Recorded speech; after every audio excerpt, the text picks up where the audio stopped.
GHMC కార్పొరేటర్ల రాజకీయం hot టాపిక్గా మారింది ప్రస్తుతం. నేటితో జిహెచ్ఎంసీ పాలక మండలి ఏర్పడి 4 ఏళ్లు పూర్తయిన సందర్భం. ఈ నెల 12 తర్వాత మేయర్పై అవిశ్వాస తీర్మానం పెట్టేందుకు కూడా బీఆర్ఎస్ సిద్ధం అవుతున్నట్టుగా తెలుస్తోంది. మా కరెస్పాండెంట్ సాయికిరణ్ ఉన్నారు. సాయికిరణ్, చెప్పండి, అవిశ్వాస తీర్మానం అంటున్నారు.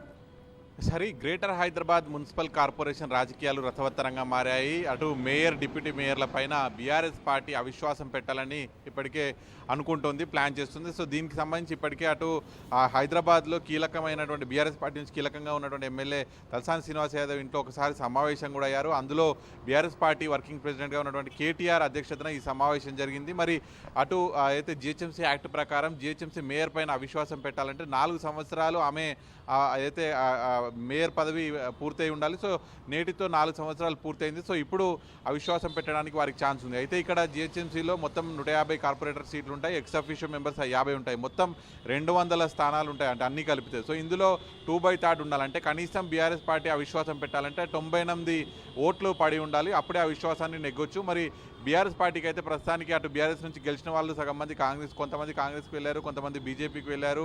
సో ఇట్లా బీఆర్ఎస్కి ప్రస్తుతం ఎక్స్ అఫీషియో మెంబర్తో కలిపి దాదాపు 70 వరకు మాత్రమే మద్దతు ఉంది, 70 సంఖ్యాబలం ఉంది.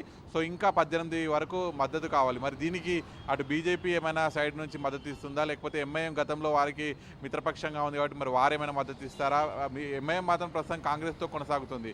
ఎందుకు అవిశ్వాసం పెట్టాలనుకుంటుంది బీఆర్ఎస్ అంటే, అటు బీఆర్ఎస్ నుంచి కార్పొరేటర్గా గెలిచినటువంటి మేయర్ గద్వాల విజయశ్రీ, అలాగే డిప్యూటీ మేయర్ మోతి శ్రీలత, అటు 4 సంవత్సరాలు బీఆర్ఎస్ గతంలో తెలంగాణలో అధికారంలో ఉన్నప్పుడు వాళ్ళు ఇక్కడ మేయర్గా వాళ్ళు ఉన్నారు. తర్వాత ఎప్పుడైతే కాంగ్రెస్ అధికారంలోకి రాగానే వెంటనే కాంగ్రెస్ పార్టీలోకి వాళ్ళు జంప్ అయ్యారు. సో మరి కష్టకాలంలో ఉన్నప్పుడు అటు బీఆర్ఎస్ పార్టీలో నిలవకుండా కాంగ్రెస్ తోటి వెళ్ళినందుకు అటు బీఆర్ఎస్ కార్పొరేటర్లు పూర్తిగా కూడా అటు బీఆర్ఎస్ పార్టీ కూడా వారిపై అవిశ్వాసం పెట్టాలనుకుంటుంది. మరి అవిశ్వాసం పెట్టాల్సినటువంటి సమయం వచ్చింది కాబట్టి మరి ఇప్పుడు బీఆర్ఎస్ పార్టీ ఏ విధంగా వ్యూహాలు రచించబోతుంది, వారికి కావాల్సినటువంటి మద్దతు బీజేపీ నుంచి ఏమైనా తీసుకుంటుందా, అటు బీజేపీ కూడా అటు అన్ని పార్టీలకు సమదూరంగా ఉంటుంది.